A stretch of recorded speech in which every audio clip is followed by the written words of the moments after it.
Hello, everyone. My name is Nicole Hemphill, and welcome to episode 1.2 of my new podcast, Silence in the Backcourt. Today with me, I have Marisa Hernandez. Hi. And for this first episode, I want to talk about what happened to me and essentially why we're doing this podcast. I don't want it to be pigeonholed into it just being considered a podcast. I want it to be considered a platform that young women can come to and share potential silences that they've experienced within their sporting atmospheres. These can come in forms of emotional abuse, mental health issues, locker room culture, things of that nature. And I don't want to get on here and like have a gripe session or have it centered to be very negative. The objective is that we want to analyze certain situations that could have been handled better, go into it and make the culture better by holding situations accountable and people accountable, and do a lot of self-reflection and see how we can promote a safer culture by holding ourselves accountable and holding ourselves to a better standard. Because right now, the standard is kind of on the floor, and for the betterment of a holistic women's mental health and whole attitude, we need the culture to be better. So that's why I'm doing this, and I'm really happy Marisa is here to help me on this episode. Mari, how I'm are so you? excited to be here. I'm really, really good. I'm really sweaty. I'm gonna let y'all know that right Oh, now no, it's because I'm a okay. sweaty girl, but it's okay because we're athletes. True. Uh, but really glad Marisa is here. She's gonna help me with this. This episode too is primarily what happened to me. But it's kind of hard just sitting in front of a camera yapping by myself. And so Marisa and I have a really good friendship, and we do a good Mhm, job of, like, riffing off of each other, and it's mhm. easier for you guys to listen to 2 speakers talking rather than me just sitting in front of a camera and just yapping to you. So, hopefully, this can be as educational and entertaining as possible, but, we're covering real issues, and yes, it is a little controversial, but if we want change, we have to ruffle feathers. We can't be afraid to do so. So, Vanessa, thank you for being here again. Thank you for having me on. I'm so excited to be here, and I feel like there was so much said last time, but then also reflecting on it and listening to like the original like episode that you had uh recorded was a lot. It had opened my eyes to a lot of other conversations that we hadn't had yet. Mhm. So as Mani mentioned, we did have another episode that we did release, but upon some reflection, we ended up taking it down. It's just easier to talk about sensitive issues with another person here, and it's just better if we have 2 people because it's more uplifting. And Madi has some really great ideas, and just happy to have her here and do a 1.2 version of what we originally had. So really excited to get this thing started. So Monty has some questions for me, and this is like an overview of what kind of happened to me. I want y'all to kind of get an overview of my experience and show y'all why we're doing this, and get to some root causes of what's been going on within women's culture. And I played women's basketball for 5 years at the Division 1 level. Yeah, so as you can see, I have my book here because I did come prepared with questions. But the last episode that I had seen, you kind of had touched on essentially being so fearful of going to practice every day or seeing your coaches every day or seeing your teammates every day. And I just wanted to ask, like, what were those thoughts that went through your mind? Yeah, like specifically, what were you saying to yourself? Because I can think of what I was saying, Mhm. which was that I pray that I can get injured so that it's not me quitting. It's not me giving up. Yeah. It's not, and that is the perception that I was scared of through the world. Was I was scared of everyone seeing me as this failure and as that trope of someone who went to college and played a sport but then came back immediately. Mhm. And I felt like being injured kind of gave you that out. Yeah. That gave you that, well, this is the reason why, and nobody can fault me for that. Right. This is the reason why I'm not playing. This is the reason why I like It's not because I hate my sport. It's because exactly. I had no other choice but Yeah. to be hurt. Exactly. So going back to the question, I was just asking, like, what is something that you said every day? And even after that, were you still saying the same thing? Or you're like, oh, I regret this? Oh, that's a great question. So I think a lot of my fear Mhm. was that I wasn't good enough, that I didn't deserve to be there. And a lot of the experiences that I had within women's collegiate sports, I had a lot of coaches that made me feel like I wasn't good enough. Mhm. And I feel like a lot of the mentality was, we're gonna beat this person down to make them feel like they can't transfer or they can't go anywhere else or they're not Mhm. good enough to be somewhere else. And so they really kind of get in your head. So it's just like, wow, man, I'm terrified of going to practice and terrified of making mistakes. And so, of course, you go out there and you make more mistakes because you're fearful, right? Yeah. And so, in my mind, whenever I was in a very, very mentally like not great place, I was like, okay, well, I'm terrified of going to practice, but I'm going anyways. But like, hey, if I'm not trying to hurt myself, but in the event that I do get hurt, at least I do have an out to where Mhm. that fearfulness of going to practice and being and making mistakes and being under a coach's scrutiny. Like I mentioned in the previous episode that I had a coach that would call me a worthless POS every single day. Yeah. So being 18 years old and being called that every day, Mhm. I mean, has a huge mental toll on you Oh, I because have no like doubt. Yeah. what your coach says to you is like law. Like he is supposed to be this person I'm supposed to revere. He knows everything. He knows way more than me. He's won championships. So of course, like in my mind, like if he says something, it's the truth. Because why would he lie to me, right? Yeah. I'm not good enough to go somewhere else. He's an adult. Yeah, he's He not. knows everything. He has your best interest in mind, doesn't Exactly, he? exactly, right. And so I was terrified to go to practice. I was Mhm. terrified of failing. So I thought, even if maybe if I do get hurt, at least I won't be living with that Yeah. fear anymore. At least I won't be Yeah. so terrified of going to practice and I mean like I loved basketball, Yeah. but it got to the point to where I didn't have coaches with the mindset of, failure makes You better. or yeah, better and, like, makes there be more room for growth. It Mhm. was that if you mess up, you suck, you're terrible, you should feel bad about yourself, you should never make that mistake even though you're a first-year basketball player in college and all this stuff. So, like, in my mind, I was like, "Man, at least, like" and I got lots of injuries, and no, I never tried to hurt myself or anything, it's I Yeah. got bad dice there. Yeah. I tore my ACL, MCL, and meniscus, and I had Yeah. an avulsion fracture in my knee, like, I blew that thing Yeah. up. No, that was me too. Yeah. Exactly what I had. Yes, Mhm. you know? My knee hit the wall, so Yeah. it's Is you it? know, it's a uh, yes, so that's what my knee did, and, um going back to what your question Mhm. was, like, if I regretted thinking that, like, there was a bit of regret because, like, Yeah. no one wants to be injured. Like, Yeah. people think, like, "Hey, well, maybe if I get injured, like, at least I don't have to do this." But then Mhm. you get injured, and then you're like, "Oh, man, wait, Yeah. this is not" like, Then going we through had to learn how to walk again yes, like, doing on that 2 poles. doing that all over again, Mhm. horrible. Nobody Yeah. wants to do that. But then too, you're like, "Well, at least I'm not having to go to practice and be terrified all the time. At least I'm going to practice, but at least I'm not having to like play. So like Yeah. someone's getting in my face and degrading me and belittling me and making me feel less than. Because Mhm. yeah, I know I'm hurt, and so that's a physical pain, and yeah, you have mental pain going with it because you're relearning all this stuff. You're thinking like, am I ever going to be as good as I once was? All this stuff, but two, you don't have another factor coming in Mhm. who's seems like his objective Mhm. is to make you feel less than because Yeah. they're not they don't want you to leave so bad Yeah. that they're gonna make you feel like you're worthless, can't go anywhere Yeah. else. There the lack of motivation was always so crazy to me as Mhm. coaches because 'cause isn't that your essential job is to motivate players Yeah, to be better, you yeah. know? And coming from both of us, because Yeah. we're both coaches, Mhm.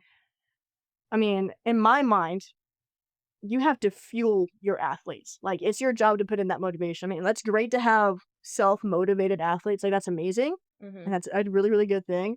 But two, like athletes have mental slumps and just it ebbs and it flows. It's never like a linear, like, I want to get better, I want to get better, I want to get better. Yeah. Someone's gonna have a bad shooting percentage and go, well, shoot. Man, maybe I should try a different shot, or I just won't shoot those, or like I won't do this. And if Yeah. you have a coach that says, oh yeah, you suck at shooting. You Yeah. suck at Don't dribbling. do that. Don't do that. Oh, you're not. I had a coach tell me one time I wasn't allowed to dribble. I was 18 years old. Like, what do you mean I'm not allowed to dribble? Like, I know my dribbling wasn't like super, super proficient, but like now I'm terrified to dribble because you And that's told me just I'm not allowed to lazy dribble. and that's just lazy coaching because it's like if you when when I'm coaching And I don't care if we're varsity, I don't care if we're JV, I don't care if it's like I could Mhm. potentially in the future be coaching a club team. If someone needs to understand some of the basics, that's not their fault. It's their prior coaches. Like if you're a teacher and I run into this all the time.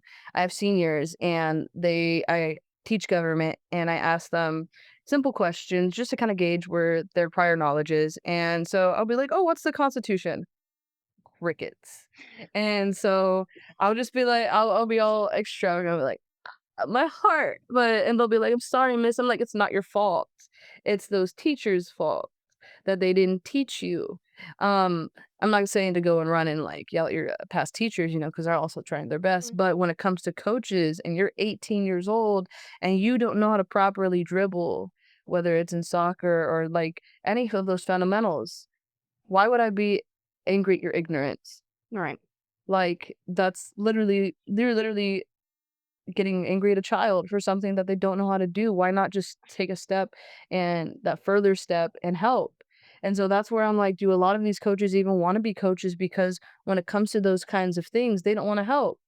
Like, you have They to don't be wanna able help to you. exactly, you have to be wanting to, like, break it down. Mhm. And just wanna say I knew how to dribble. Yeah. I You know how to actually dribble did still, not. my dribbling skills at 18 on the like, it's different going from high school ball to playing in college. It's a drastic, like, change, right? Mhm. So, the way I could dribble in high school wasn't the same of, like, the leisure I could have in high school was different from what I could experience in college. So, things had to be, like, more meticulous because you have a defender on you that's, like, 20, 22 years old and you're 18 and they're obviously better than you. You have to be a little more careful. Yep. So I knew how to dribble, but, like, my dribbling wasn't, like, perfect. So all of a Mhm. sudden, I'm not allowed to on the court. Yeah. I'm only allowed to take one Yeah. dribble. I'm not allowed to take um a drive to the basket when it's open because you're just not allowed to do it. Yeah. And so instead of trying to find avenues to where that athlete can better herself at that, Yeah. like, hey, after practice, I want you to do these ball handling drills. Yeah. I want you to do That's this. If your smart shot is work. better, Why would I yeah, wanna do that? exactly. And so if you're not allowed to shoot the basketball Mhm. because you're not a very That's good shooter. emotional investment. Yeah. And so, like, now you're terrified of I'm so scared to dribble because 1, my coach told me I wasn't allowed to, and if he doesn't think I'm allowed to, well, then I'm really, really bad. And so, like, Yeah. and mentally, you're way more mean to yourself than anybody else possibly could be. Like, Yeah. your coach could be up in your face, but, like, we, especially as athletes, we self-critique so much. Like, we don't want our coach to yell at us, so we're like, "Okay, what can I do better? What can I do better? Like, what Mhm. what can I do to improve?" So, I'm not taking heat, but I'm also elevating my game. Yeah, but if we think about it, it's also that same dynamic in any emotionally abusive relationship. Oh, like, when it comes to like, my dad's gotten a lot better about it, but when I was little, like, he would have, like, this temper, and he would just be like my mom would be like, "Don't make him mad. Don't make him mad." And so I would be like, "Okay, what can I do to not make him mad in this moment?" And you're consistently walking on eggshells. Mhm. They're never able to actually, number 1, be confrontational. Number 2, confront, like, the feelings you're having yourself because you're surrounded by all these adults and these figures that are supposed to be the the people that you look to, Right. you know? So, like, if they're saying like, exactly what you're saying, if they're saying all this, they're saying how bad I am, then I must genuinely be that bad, so I have to work in silence by myself so that I don't confirm to them that I actually am that bad, Right. you know? And it's literally an emotionally abusive relationship Yeah. because you walk in fear. Why would anybody wanna be feared? Why like, at the end of the day, why wouldn't you wanna be loved rather than feared? It's such a hollow life, but Mhm. they're okay with living it because then they get to go out and tell other friends, "Look what I did with my team. I'm such a good coach." Oh, well, maybe it's because you had really good recruiters and also you scared the living hell out of them. Yeah. That doesn't mean you're a good coach, it just means you have good stats. What we read, in high school, The Prince, Mhm. by Niccolo The Machiavelli. prince, Is it yes. better to be feared or loved? Loved, yep. And it's like and then Michael Scott from The Office was just like, "I want them to fear how much they love me," Yeah. right? But, like, there has to be a sweet medium, right? Your coach like, we're coaches, right? So, like, some of my kids, like, should kinda scare I should kinda scare them a little bit, like, Wait, just they slightly. slightly, my it should be more out of respect. Mhm. My job isn't to go in there and make them terrified of me. Like, when I walk in the room, they shouldn't be, like, shaking or I'm so scared, like, no one wants to live like that, and it's supposed to be Yeah. fun. Fundamentally, basketball is a game, and It's a child's game. it's a child we Any sport is a child's game. yes, and we should Yep. never lose the fun of it because a coach walks in and you're terrified. Mhm. And so it's just like, we should be able to, like, demand respect by fueling your athletes with being motivational, acting as if you actually wanna be there, Yeah. right? And I had some coaches that were like, well, they'd walk into practice and it was just like, "Oh, shoot, they're in a bad mood. Practice is gonna be bad today," and it was had nothing to do with us, Exactly. but they brought something negative into practice, and now we're walking on big time eggshells, and we Yeah. cannot mess up because coach walked in a bad mood, and if we make a minute mistake, we're immediately on the line, and then practice is ruined, and I Yeah. end up hating going to practice, and it's just this cycle, But right? yeah, and then it's like, why? Then they ask like younger generations, why don't you want to go up and do anything? Why don't you want to, or why don't you want to get up and stand for something? Well, it's because your entire life you've been told to shut up and sit down, Mhm. and so especially and with coaches doing that, like I was like earlier, I was talking about like emotionally abusive relationships within like families and stuff. And within any type of family, there's so many kids that endure that every single day from their mother, their father, their Mhm. grandparent, whoever their guardian is. And that coming from a coach who is supposed to be their safe space just reinforces the fact that they to themselves, the player, the student thinks that, oh, I really am meaningless without this person's validation. Exactly. And that is how we have such like so many young people that don't believe in themselves that associate like intelligence with cynicism. Yeah.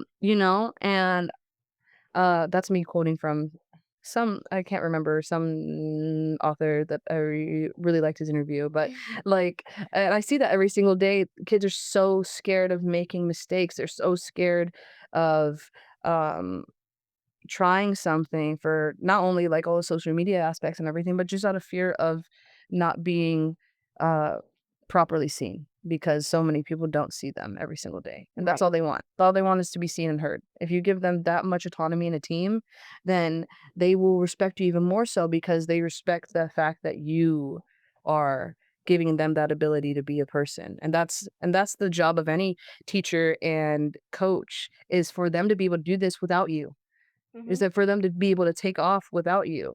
Like, whenever we get graded for, by the state of Texas for either coaching or teaching is through the T-test goals and standards, and the highest score you can get is if everything is student-centered. When you have spoken the least. Mhm. But every coach I've had has spoken the most and doesn't let us speak at all. Yeah. And it's like, "Oh, why aren't you learning? Why aren't you getting from here to there?" Well, it's because every time I try to get from here to there, there's a roadblock.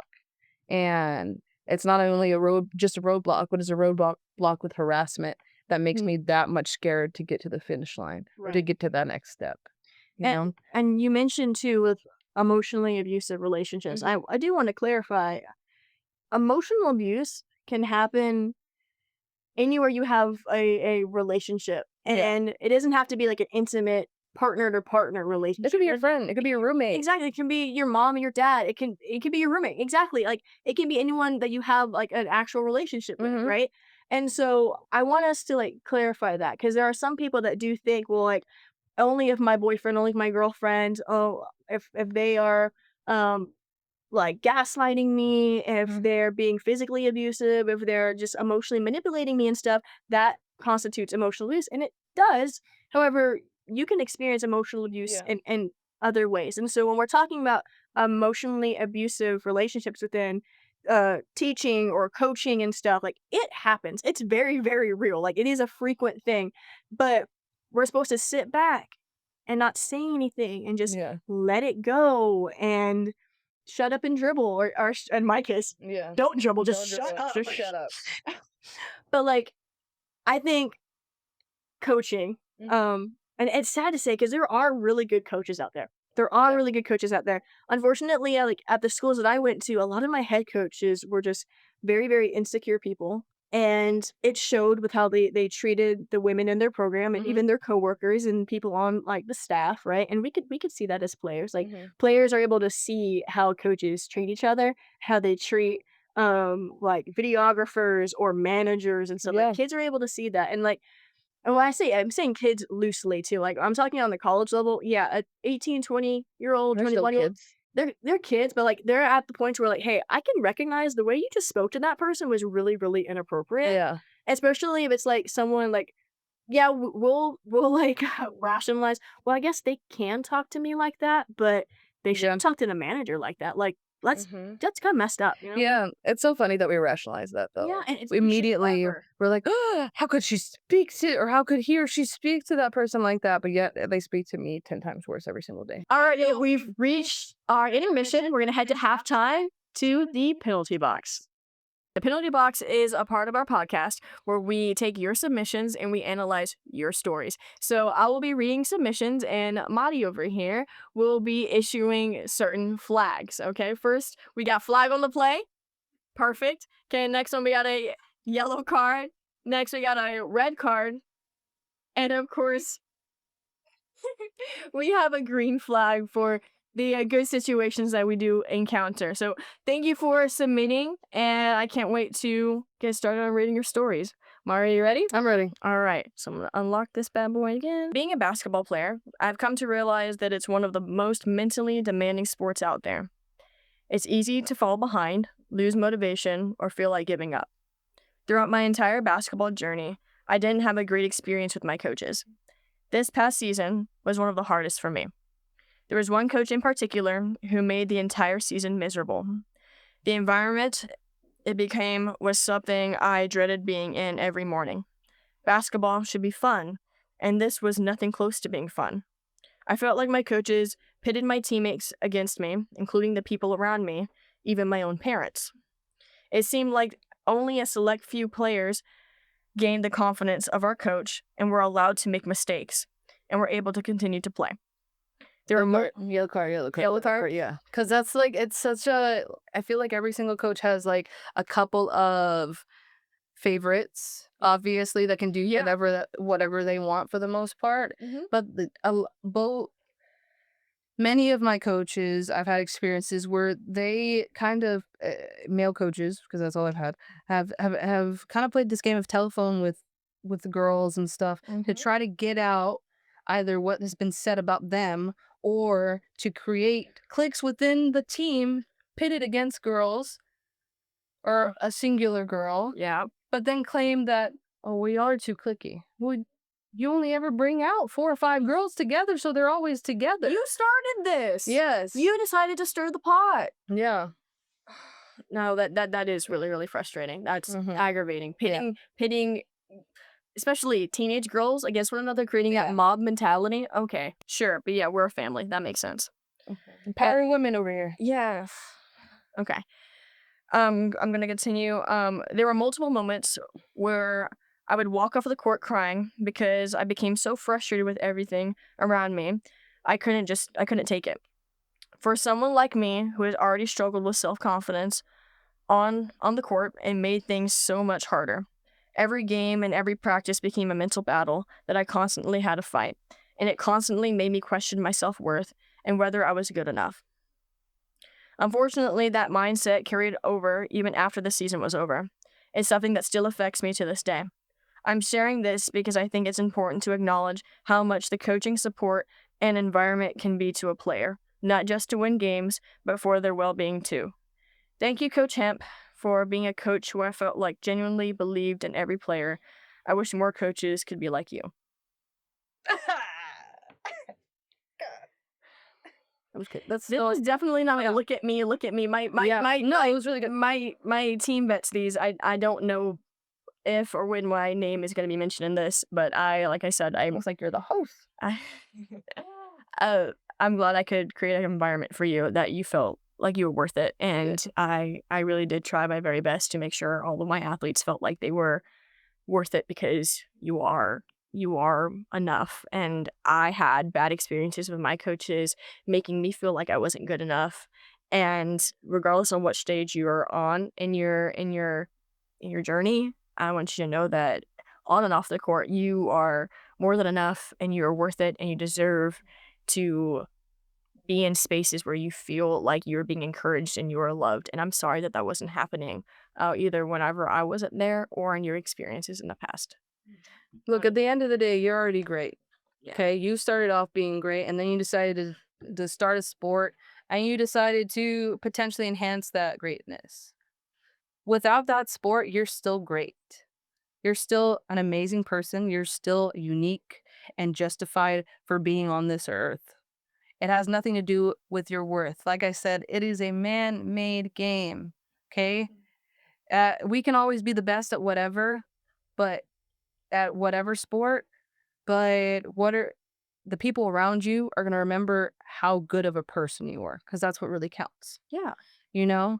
And so, like, don't ever think that a sport determines how good you are as a person, because I know a lot of people that suck at sports, but they're amazing people. Hmm? That does not take away Yeah. anything away from their self-worth. It's just some people are good at things and some people aren't, but at the same time, you being out there and being a part of a team and a collective and choosing to go makes you that much more, you know. You're still of value. Yeah, You're still of exactly. value, Yeah, especially if you're bringing positivity to the spheres of influence that you are in yeah, and encouraging other people and just making the people around you better. Even if like you can't make layups or you brick the ball, you shank the soccer ball, yeah. like even if like you could be diaper baby trash, okay? You Mhm. could be terrible. It could be dog water. If you are making the people around you better by just being a good Yeah, human, you are adding value to your space. I mean, even if you're just being the best cheerleader on that bench and you're hyping your teammates up, yeah. you're finding ways to make your team better. Man, That's what I did, like, when I was out that entire year. yeah. I mean, it's not. I mean, even if your skill level isn't where it needs to be, or you feel like it should be, if you're contributing in different areas, I mean, regardless, you are worth it. You're enough. But as long as you're making the spaces that you're in even better, Mhm. like even more power to you. Yeah. Man, I mean, it hurts me that coaches are not recognizing the fact that these athletes, they're more than just athletes, they're human beings, and they Yeah. deserve to be treated with common And most of decency. them are children. They're children! They're They're children. kids! They're They're ki children. their frontal lobe my frontal lobe isn't I even was fully I developed. was 16 years old, and a coach told me that the way I played, I think he said, like, more I was less useful than a pile of shit Why would you at say at that? halftime Why in would front of you say that to everybody a kid? to a kid. Like, that's crazy. Like, in That's not any other circumstance, it's not okay, but apparently once they put on a freaking ball cap and a whistle. they feel empowered to say whatever Yeah. shit comes to mind, and Mhm. even if it's the most despicable things, they feel like I am powerful, I have little man syndrome, I'm Mhm. gonna make it everybody else's problem, and Yep. that is so wrong. Yep. Like, tell me that you're not good at coaching by just saying derogatory and hurtful stuff to people. Because if you really are good at coaching, you don't need any of that.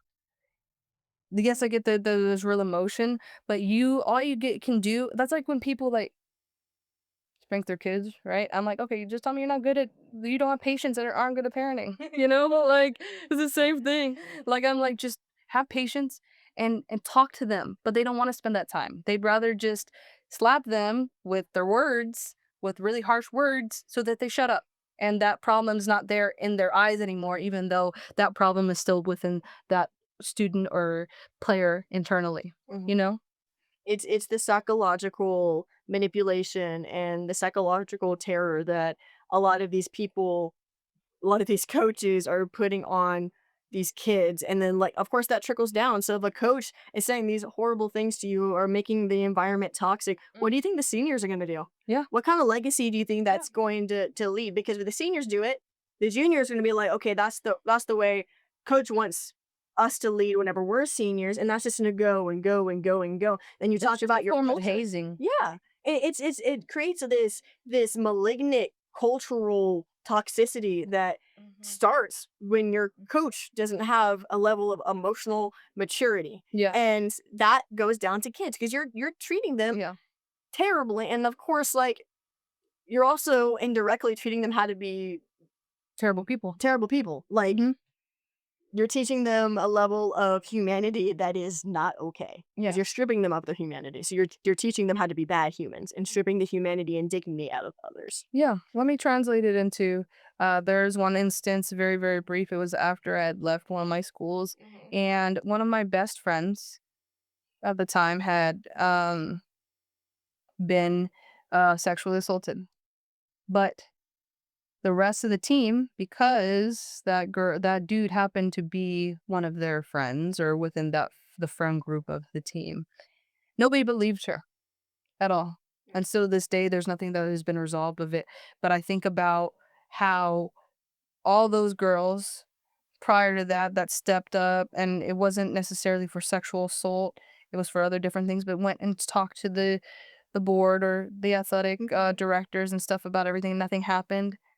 Well, it's like, well, girls, they just say things, and they don't, and one number one, we're not going to pay attention to it. And number two, we're not going to do anything about it. And so I feel like that also created a culture within those girls to be like, ugh, this is just going to be too much or whatever. You're not gonna believe me. I should Yeah. just shut up. Well, not only, well, she was willing to, but the girls didn't believe her. The girls didn't believe her because yeah. And that's all I'm going to say about that. But like, I think that translates into, you know, the coach is not believing the girls to begin with, so they're like, "Why should we believe her?" Yeah, my sister Because still believes. yeah, because it's like it's the same thing, right? The coaches don't wanna deal with all the the thing that actually is teaching, right? Yeah, So they don't wanna deal with all the actual, talking to her yeah, or the having to deal with this situation because what do they do with all of their situations? Just brush it over, yep, right? Like, and yep. that's it. And so, like, and I was so hurt, and that's where I kinda wrote a lot of people off, was just because I was like, "How can y'all not how can y'all preach about being girls, girls, but then take the side of a guy who we know isn't like the" Right. yeah, so, That's definitely not. That's not okay. yeah. That's not okay. All right, that is the penalty box. Guys, thank you so much for submitting. Please, if you're watching this, if you have stories, I definitely encourage you to submit more stories. We need more of these. We want to talk about these issues and analyze them and show you and show other coaches and just show the world how they could have been handled better. Thank you so much, and let's head back to the show.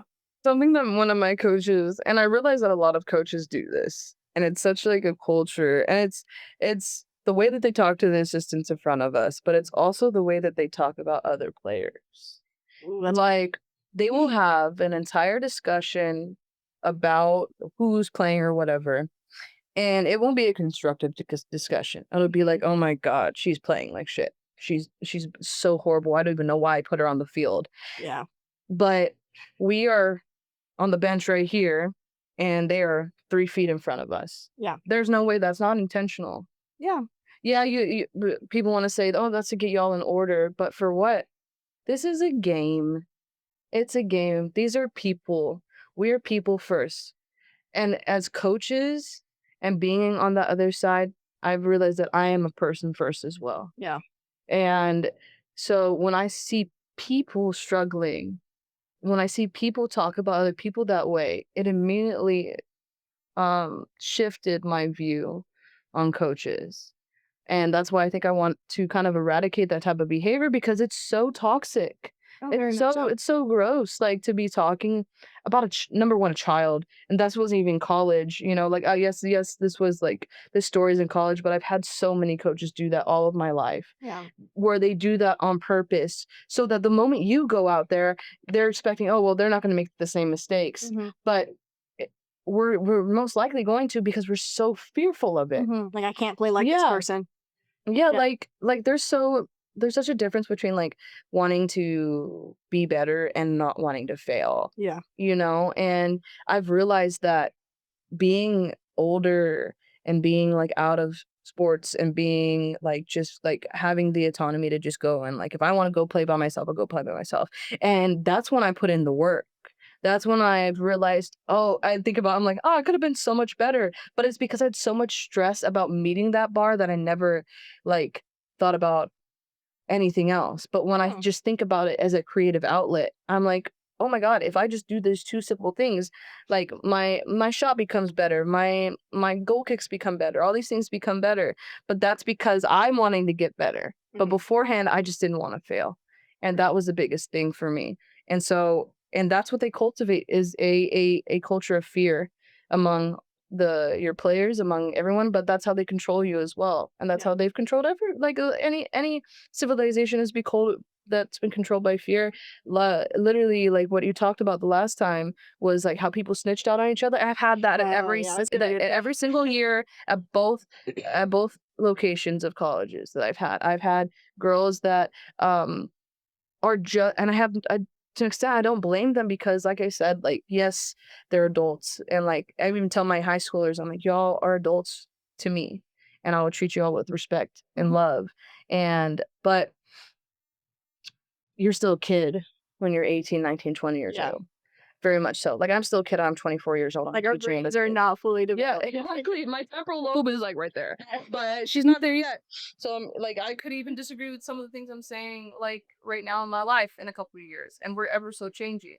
But that's what coaching is supposed to bring in that wisdom, that knowing that this is how it was for me when I was younger. Yeah. So maybe let's change it. Let's make it different. But they don't, and they continue to. If well, if it ain't broke, don't fix it. But it's always been broken. You just don't have the willingness to fix it. And you've been and a lot of athletes, like, you've been conditioned to think that this is okay. Yeah. And too, I wanna get to, like, basic humanity, Mhm. right? The way I would talk to my players, I made sure that my kids and I call them my kids because Yeah, I they're like say that all the time. Yeah. 14 of my babies right there, and Yeah. I know these kids have actual parents, Yeah, I but too, know. like, I love them. I mean, I don't have kids, but I treated them like if you I would treat you the way I would treat my child one day, because I would really hate for a coach to speak to you the way I was spoken to. Exactly. And so it's like you have to put your empathy hat on, like, hey, I wouldn't want this to happen to somebody else's kid. Yeah. Right. So I'm going to treat these kids as if they were my own kids, right?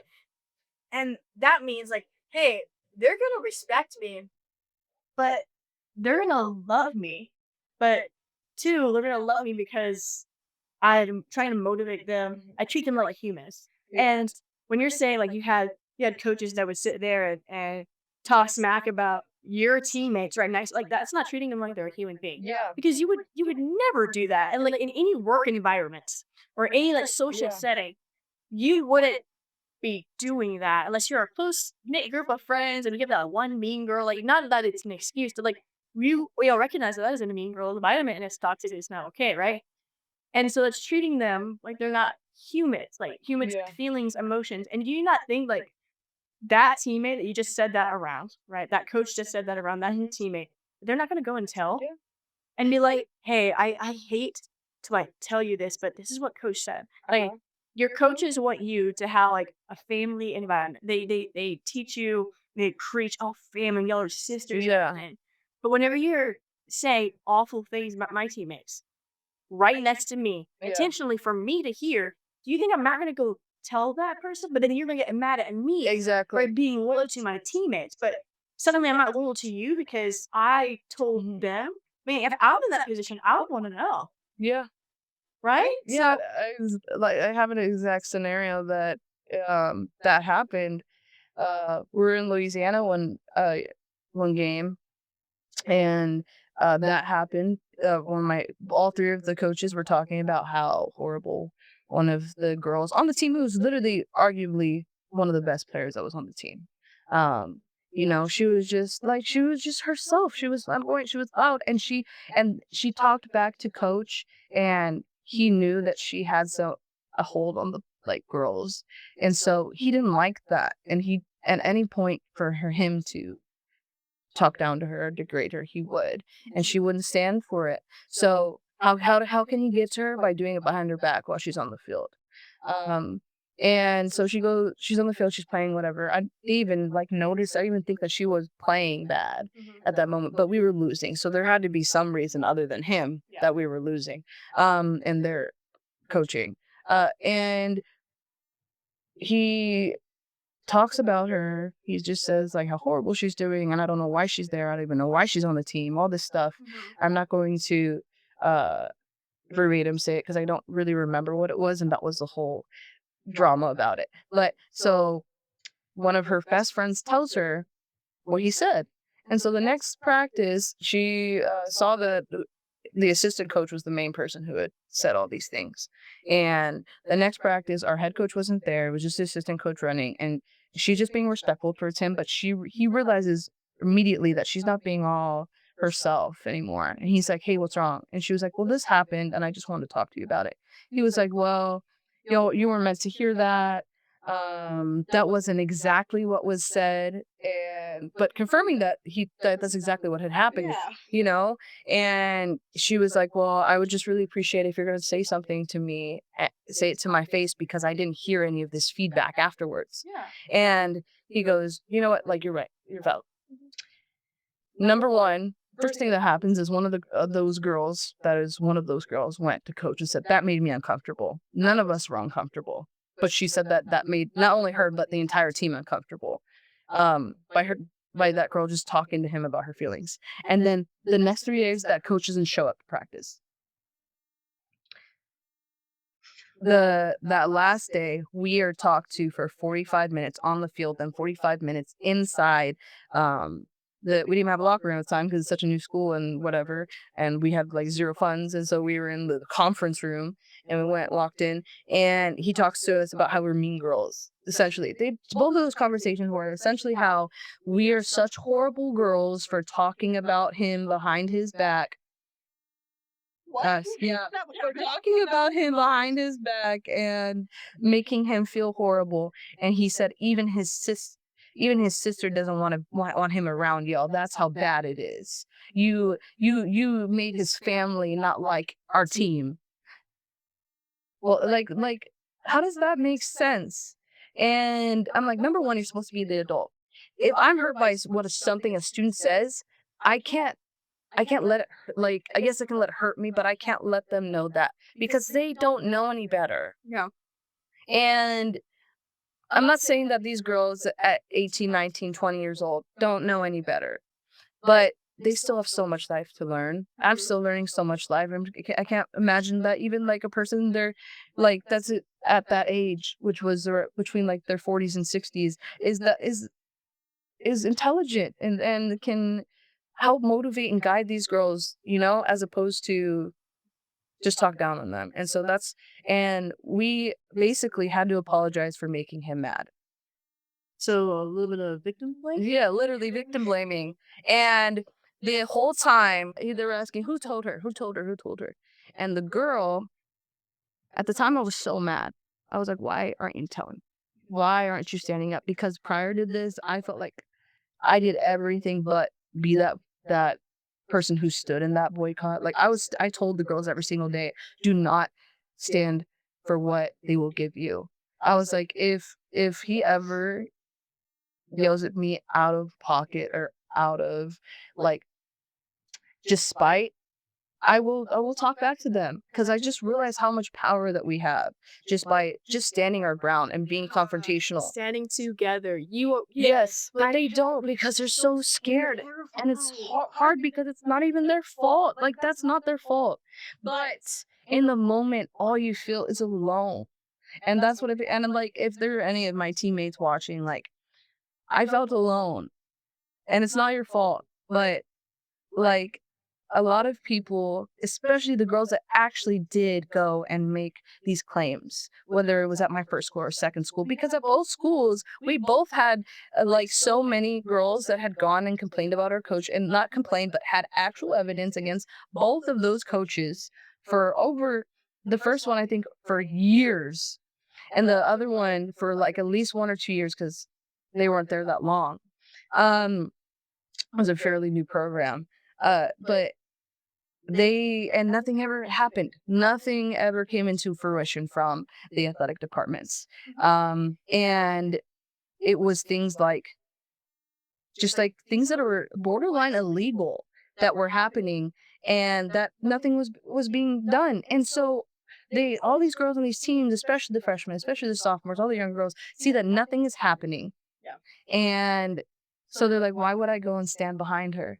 But that's what they want. They want to pick apart and pull people so that they can rule you by fear. Yep. Because, hey, listen to that girl. Yeah, nobody believes her. And if you go, nobody's going to believe you either. And it's not little things. It's not like, well, he yelled at me. It's they withheld food from me, because that also happened to us. Yeah. Or we were withheld food, or we were withheld the quality of food. Yep. Like, what does that have to do with the game? What does that have to do with their play? And people are like, well, you should just suck it up and there's consequences and rewards. It is a game. This is not war. We're not in politics. We're not in like the real world. We should not have we should be able to walk off the field and leave it there. Or at least take it, but don't take all the negativity. And so the one time we supposedly had played bad, and so instead of and we were all traveling with the boys, and they got I think it was like something simple like sick canes or something, right? And we were supposed to get that, and that's Title IX. You're supposed to get the same exact thing that the other team is supposed to get, and they were like, no, we're having the leftover sandwiches that we had for lunch yesterday. um and there weren't like HEB sandwiches. It was just like some like bread and ham and like no toppings or anything like that. It was just like there.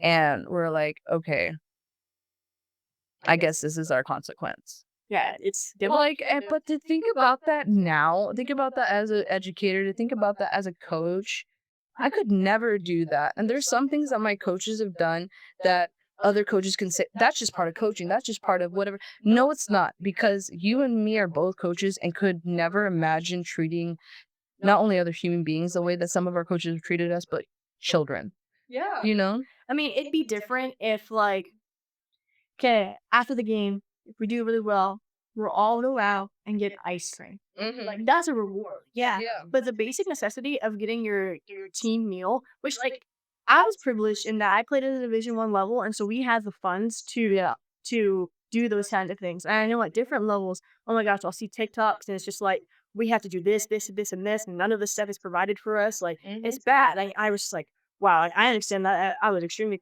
privileged and being a part of programs that were able to financially support me, and feed me and do stuff. Yeah. But like to when it's the point to where it's like we're going to take away a necessity like a post game meal, and it's an overnight trip, and because you're upset with me, we're just not going to Hmm. take our post game meal. Like that's crazy. Like not it's not like I can DoorDash things to the hotel or like it's different if yeah we're not gonna go because we didn't play well or Yeah. y'all didn't rebound or y'all didn't box out. We're not gonna go get ice cream. Okay, that's fair because that was the reward. Like that's Yeah, but it's not like the bare minimum. that wasn't the baseline. That Exactly. was something like, hey, if we all do good and we all like, do actually put an effort into this work or these projects or these test scores or whatever, then we could get another reward. Okay, but no matter what, you're still gonna get that bare necessity, and it just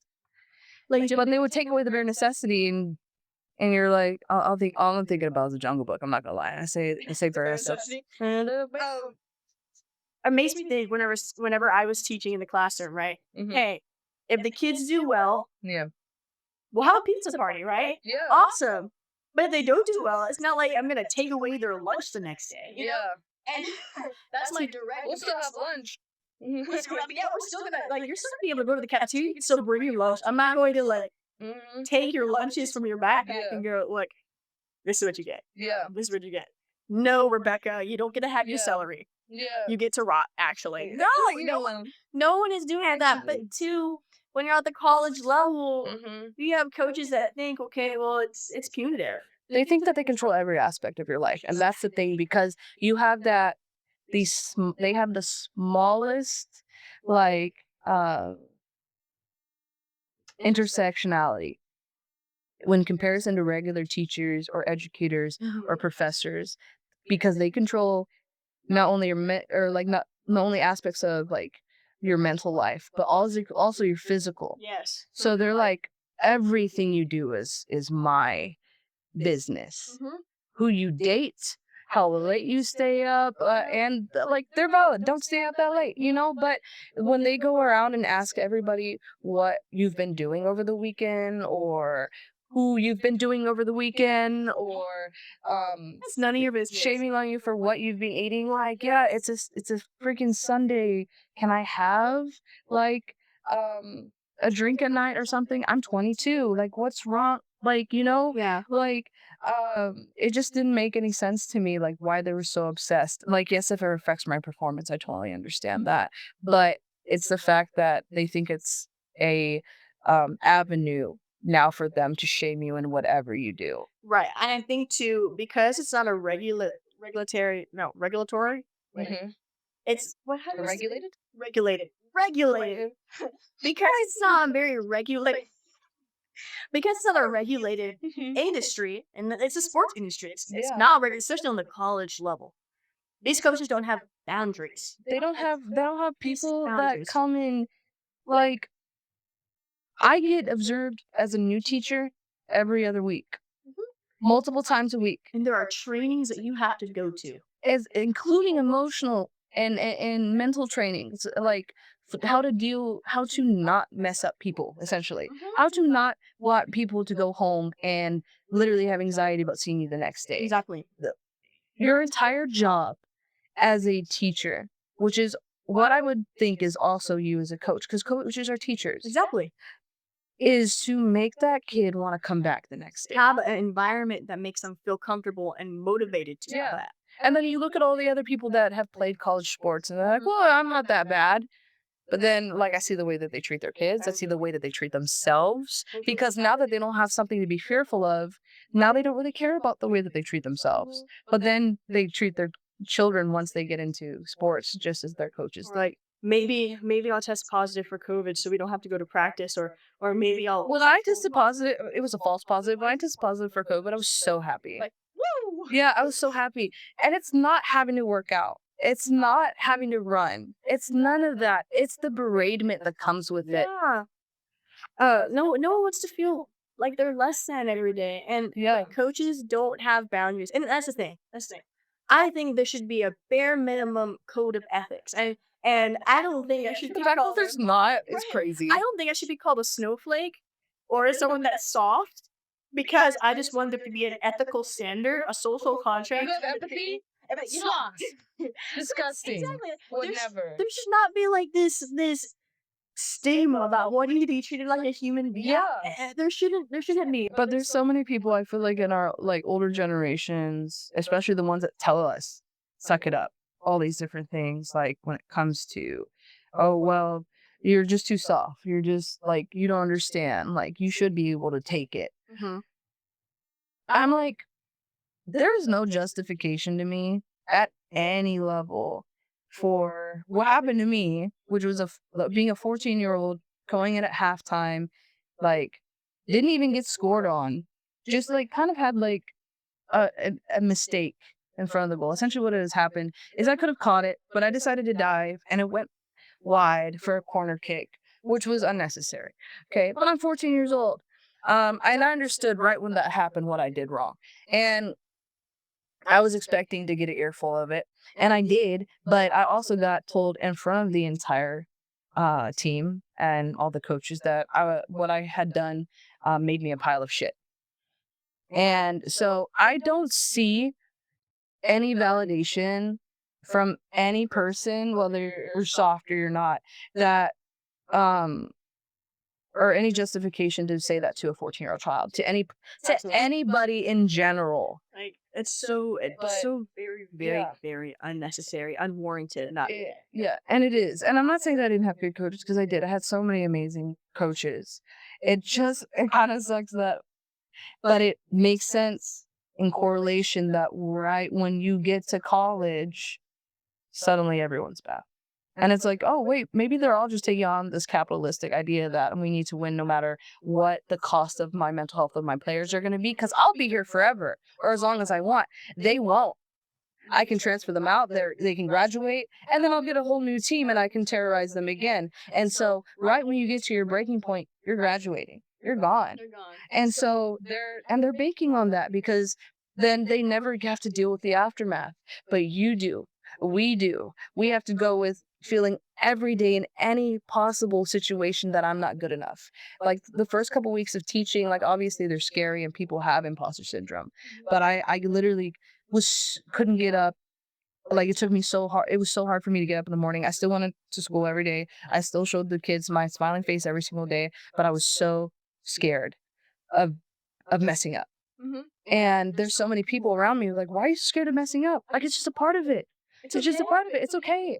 And I realized that, hey, oh, because if I messed up when all my life it was an earful for 30 minutes. It was running. It was this and that.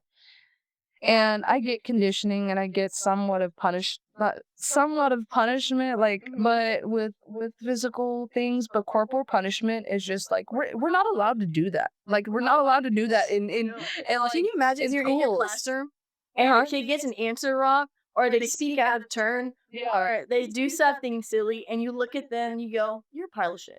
Mhm. No, parents would be up at the school ready to box. Yeah. Like you would get in trouble. So like, why is that justified on other levels too? Yeah. Like The then thing we is, I should don't take even that. think that it is, but a lot of us, especially being younger, we see that person as an extension of our other parent. So we're not going to go and tell our other parent what that parent said, Right. you know? So I realized that I didn't even tell my mom what he had said until years later Mhm. because she was so angry. She was so pissed off when I had told her. And I was like, well, if I would have told her in the moment, and like anybody could say that that's my fault. But number one, I was 14 years old. Number Yeah. two, they're an adult and they shouldn't have said that to me to begin with.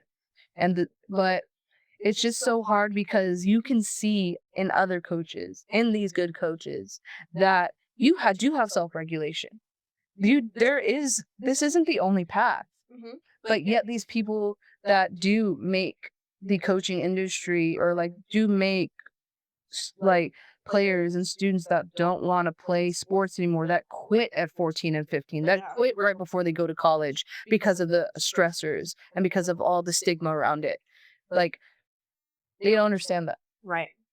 Um, like you said, there are good coaches. I don't want us to generalize and to make it seem like all of these coaches are bad. I wouldn't have tried to be a coach, or I'm a coach now, if I didn't have positive examples too. Yeah, I had quite a few negative examples, Yeah. but I did have positive examples in that both my parents is both my parents were coaches, and my parents were good coaches, and those are my first examples.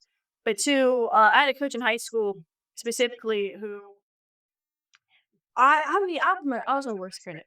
Mhm. I'm not I was really bad at being last in Yeah. my brain, right? So whenever I'd make a mistake, I'd compound it on myself tenfold. But Mhm. I didn't have a coach that would be like, "Hey, what's wrong? Like you look like you mentally just clocked out, like you're upset." Just like I'm thinking very negative things about how I'm playing right now.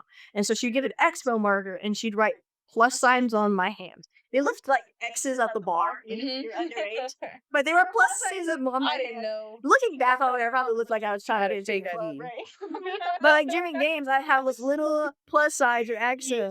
to remind myself to stay Don't positive. drink until you're 21. Exactly. Don't do it. Yeah. Okay. Because I got that because it was the most horrible fake ID.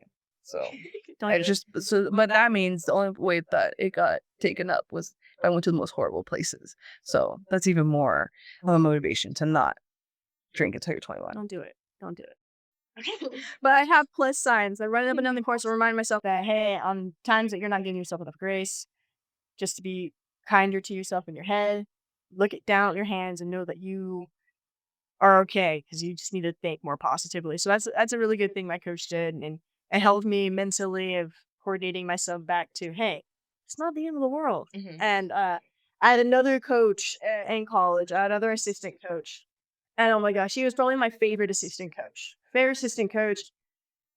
he would make me feel like I was the best basketball player on the planet. Like, but that's the thing. Like, I wasn't, of course, but like, his job was to be your hype man, like your number one fan. Like, you got this.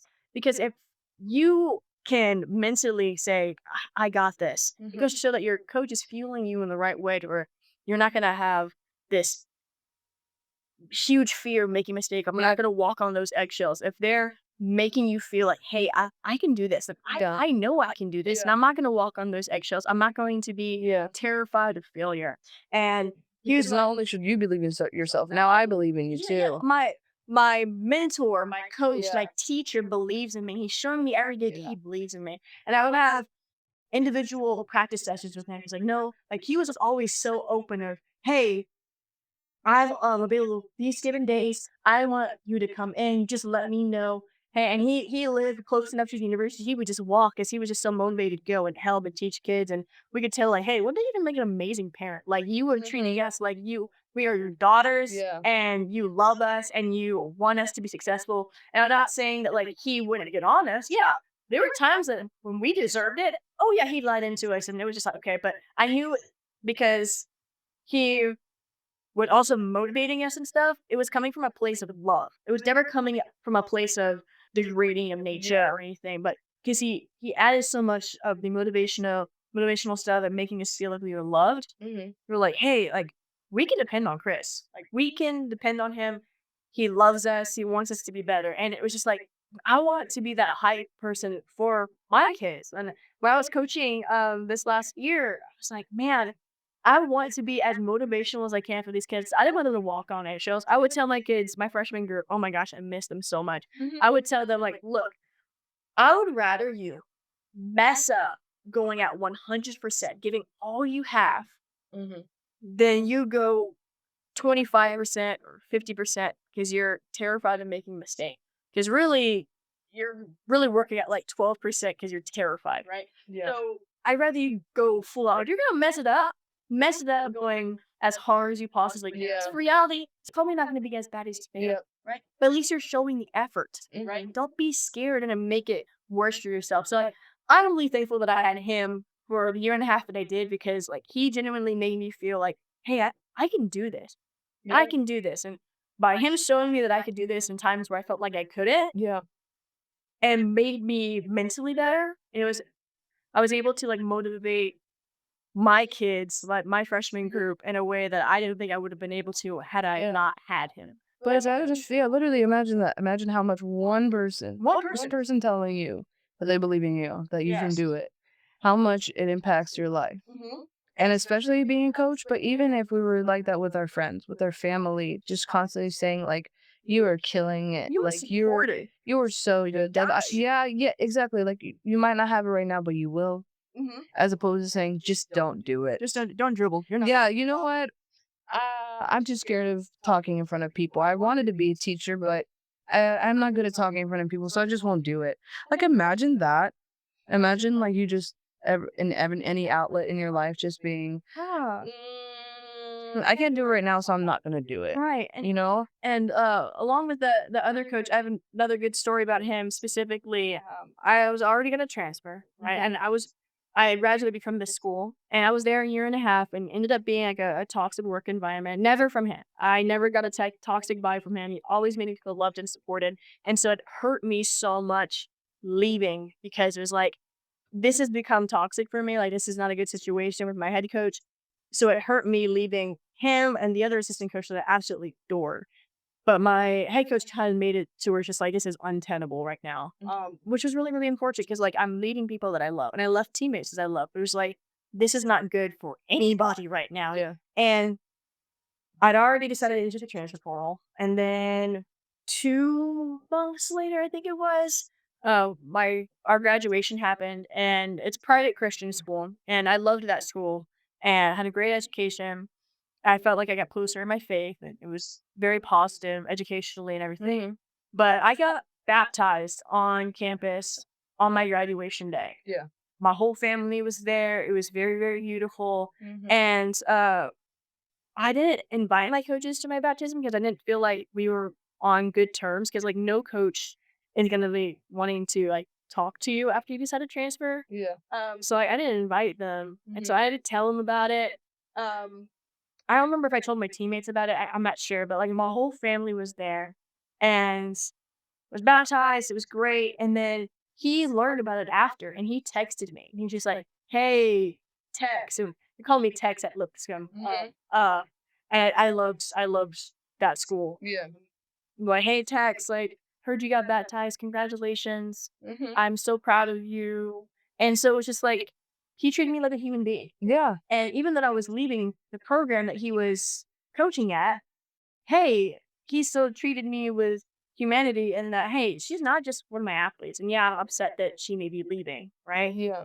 But I still love her as a person. And Mhm. so, like I said, not all coaches are bad. I'm not Yeah. generalizing. There are good coaches. I do too, yeah. Like we wouldn't be doing this right now if we didn't have good examples. Yeah, I have Yeah. more bad examples, but I know what not to do. But Yeah. I also know what to do because I had good examples. But Mhm. see, when we're talking about all this stuff in the podcast, we're talking about this stuff in this platform that we're using. We have to analyze the bad. We Yeah. also have to analyze the good. Mhm. But two, like things Being don't always historians as well. exactly. Oh, look at that! It's our degrees in history. Like we need to analyze the bad. Yeah. We also analyze the good. Like Yeah. like look, like you teach government. I got my degree in political science. Mhm. Right. There are things right now in government that we don't like. Mhm. Plain and simple, right? Yep. But me, as a patriot and someone that loves America, Mhm. I'm going to critique our government because I know we're not where we Yeah. should be. And so it's my job as an American citizen, one of Mhm. free speech and free will, Mhm. to talk about things that should be better. Mhm. Should be treating people with more respect, with more dignity and everything. Yeah. That's just what we should be doing, right? So, like, that is my job in a democratic system. So, Mhm. bringing that kind of mindset we should have to do that in other areas of our life. Yeah. We have to analyze where problems arise and why kids are having a lot of mental health issues, a lot of like bunch of mental stuff that's going on with emotional abuse and everything. Like Mhm. we have to analyze those situations because if we don't, the cycle Yeah. continues. Like we can't. I'm gonna quote Daenerys Targaryen. Oh my gosh, I'm like Oh, Game of yeah. Thrones name. Nah, and she says I love like, Tiki. like all of these things are spokes on the wheel. I Mhm. don't intend on being a spoke in the wheel. I intend to break the wheel. So Yeah. we can't just be complicit in being a spoke in a wheel. We have to analyze, hey, the spokes on this wheel are not working. It's causing Yeah. a lot of issues. Mhm. We have to completely break the wheel, criticize the system, Yeah. and make the system better. Yeah, exactly. Don't like literally all I've been teaching this past 2 weeks is the social contract theory about how your government should be giving you these protections. You give them up some of your rights, literally just tax and imprisonment. Anyways, but you have and all these thinkers they talk about critiquing your government. If they don't do what they're meant to do, then you have the ability to overthrow it. That doesn't mean whatever it like to actually overthrow it. Or not talking about January 6th over here, but I'm talking about how we do with voting every 4 years, right? The same should be the same thing here. If we don't like who is leading us, whether it's our teachers or our coaches, we should be able to talk to them. I'm not saying to overthrow them or to kick them out, but we should be able to have that standard, right? Because why do people want to or why do try to think of how I'm trying to say this, guys. I'm gonna clip it for a second. Why do people want to run for reelection, all that kind of stuff, like or like why do they act the way that they do? Because there's a bar there for reelection.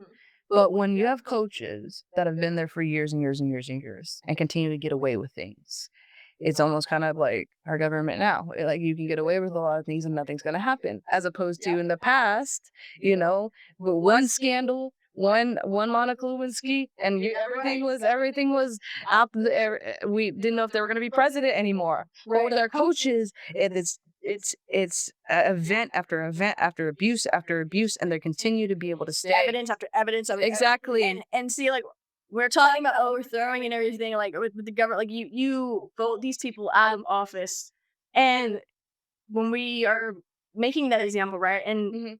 at least we can't necessarily vote a coach out of office we Yeah. should be able to have resources that if we need to report an offense whether it is like an event to where our coach does something extremely inappropriate, Yeah. mentally, physically, something happens, you should be able to go and talk to somebody so that person is Yeah. held accountable. So Which is there's a what Title IX's supposed to exactly. do. It's like there should be like a filing cabinet. So open it up. Okay, this person had this, and this. Like all of these people have come up and file reports, and so we now have a pattern of systemically bad behavior contributing to an overall cultural problem. Maybe this person is bad news. And when you were talking about earlier, like, hey, when all these people are afraid to stand up or they're talking, they're making their issues heard, right?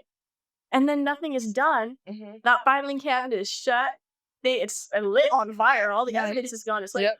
why should I even speak? When we talk about women Mhm. that have been assaulted, right? They don't want to report Mhm. because a lot of times they're not believed. A lot of the times evidence is mishandled Mhm. and there's all the victim blaming. It's about what she was wearing, what was she was wearing, or what did she do to provoke an attack, right? Yeah.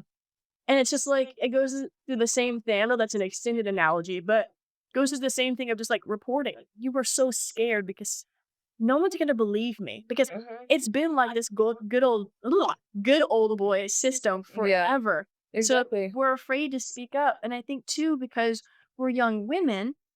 Like the That wants to moment, be heard. yeah, like the moment we speak up, we're too emotional. Yeah. Oh, she's just on her period, dude. She's on her Mhm. period.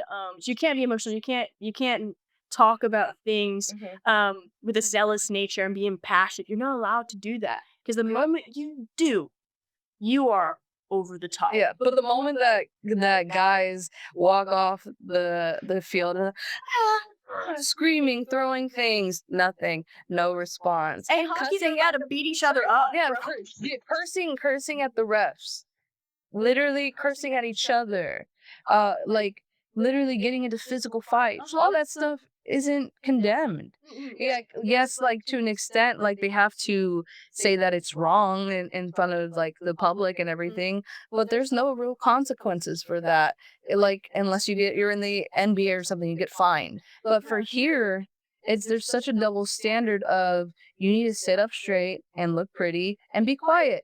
But if you're a guy and you have all this emotions or all these emotions, like they're just very passionate. They just love the game. No, it doesn't matter that they just threw the entire bench across like Man, to just like 5 yards across the field. breaking the rackets and Like stuff. that's disgusting. But Like that's literally so, but it just doesn't make sense as to why like when we do even an inch of anything like that or we just stand up for ourselves like they have the ability to do every day. And I'm not saying that boys don't go through a lot because when it comes to they do. the sports, because they do. And if anybody thinks that being talked down to, being degraded, being broken, like how a lot of particularly football coaches love to do is break their athletes like they're in the military. Well, number one, the military ain't got it right to begin with that. So um yes, have these skewed views of all these things because you are a victim of that perpetration. You're a victim of abuse because at the end of the day, nobody should have the ability to just say whatever to you and you not be able to say anything back. I don't care if it's an adult. I don't care if it's somebody in a place of power. You should have the ability to stand up for yourself. Whether or not that comes with consequences as to how you stood up for yourself, that makes sense, especially if you're like, well, I'm going to stand up for myself by like punching the coach in the face. That's not too good. But you should be able to say, hey, what happened earlier really, really hurt my feelings. And I just wanted to let you know that. And instead of that person getting mad at you, they should be able to take that in and be strong enough to want to be better and to want to not literally impact your life in a negative way. But they're okay with that. And that's what's so like crazy to me is that if I knew that I had like the slightest ounce of giving a child or a person anxiety and coming to see me the next day, that would eat me alive. Oh, But for they sure. thrive off of it. For sure. And I Some people. yeah, and I agree. And I think a lot of it too is like, oh, poor baby, it hurts your feelings. But Mhm. like, hey, yeah, you did hurt my feelings, but do you not think that whenever you hurt my feelings, I internalize it and then it now affects my style of play? Yeah. And that now hurts our team. And that kind of holistically makes us work worse because you created a toxic work environment and you've now created a toxic locker room situation. Like by you degrading me and not caring about how I feel as a human being, you stripped me from my humanity. You Mhm. made me believe that I don't have any dignity. And so that goes straight into how I'm now going to play because I'm terrified all the time. But two, as coaches, your job isn't just to like make these athletes better athletes. We're supposed to be preparing them for the real world. And at no point do I want to teach anybody that they are allowed to be spoken to or allowed to be degraded. I want to teach these kids that, hey, I want you to be proud of standing up for what you believe in. And Mhm. yeah, courage is an interesting thing because courage is, hey, I'm terrified of this, but I'm gonna do it anyway. Yep. And standing up for what you believe in is scary, especially when you're going against the grain. Mhm. But hey, you're doing it anyway. You should be proud of that. Yeah. And hopefully, other people are teaching kids the same thing, and that one person doesn't have to stand alone the way you had to stand alone and you felt alone. Yeah. And and heck, I had a boycott too. So I felt very, very alone Yeah. at those instances because look, and we'll talk about this in a different episode, but hey, I was very, very alone. I had underclassmen telling me, "Hey, Nicole, can you please say these things? You know, I feel this way. I'm so terrified." Mhm. And it was just like, "Yeah, I'll do that for you. Yeah. It's okay. I'm your trusted mom Yeah. right now, and that's okay."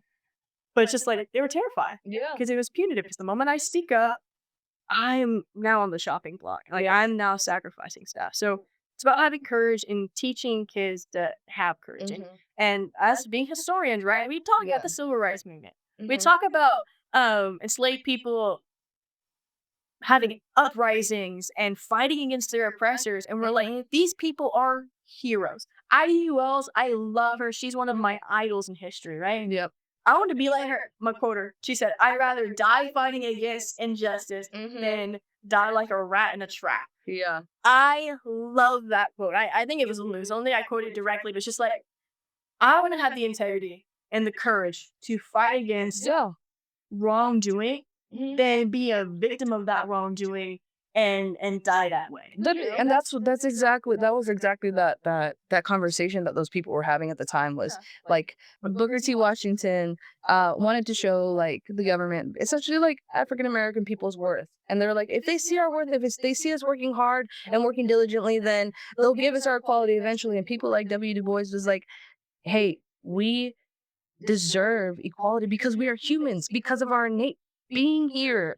And that's the same thing for a lot of, I feel like for, not the same thing, but like in a very smaller, outlet, it's the same thing for women when it comes to us speaking up. Is that, well, if we just show our worth, eventually all of these rights that we have, that we still feel that we don't have, will come to us because the men, they'll understand. They'll get it.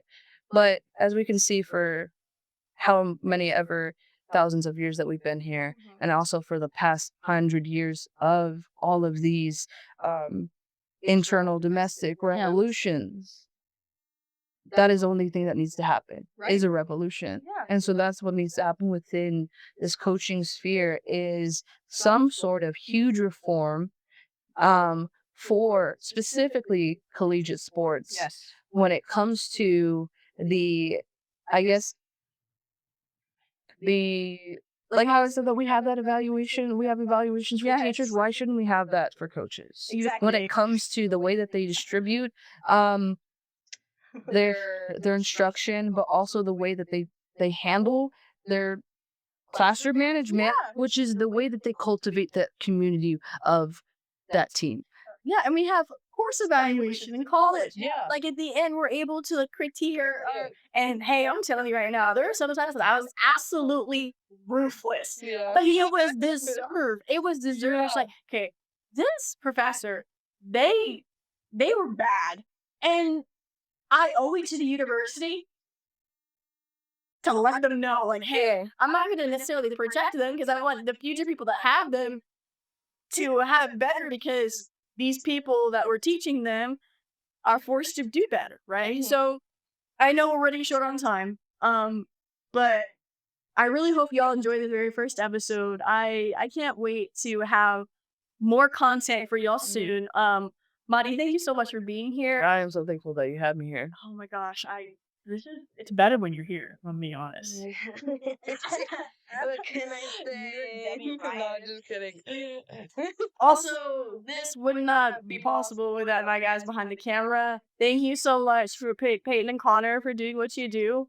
We love you very, very much, and we wouldn't be able to do this without all of your help. And for those of y'all listening at home, please know no matter where you are at in your journey, that you are more than enough. Always. Thank you for having us. Bye.